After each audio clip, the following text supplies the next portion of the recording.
Parmi les candidats, il y a PPRD, il y a Funa, Oyo, Mingi ya Kalamu Sengeli, Bazala, na députation nationale peu provinciale, et Zali Mwana Moka Victor Lumbu va présenter qui est mon collègue à lobby. Reportage, il y a Christian Luntonton. PPRD, cellule de base, il y a commune à Kalamu, dans le district à Funa, Bazali à côté, les déjà pour le calendrier électoral, et si il y a une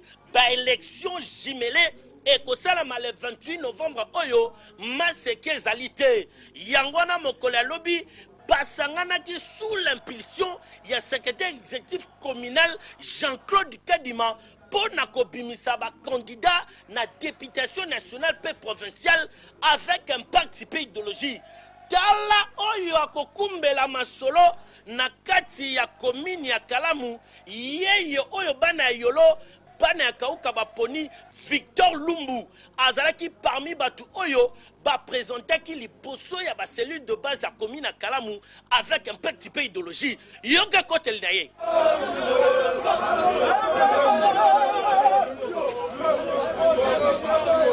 misala na ngai nyonso nasalaka na kati ya population ngana population esepeli na candidature wana nasengi na population na biso nyonso ya commune à Kalamu oya PPRD baza na confiance na biso tokodecevoir bango te tala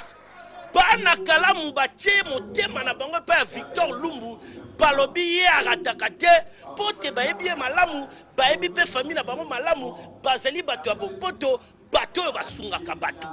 PPRD Kalamu eza ya kotele terrible.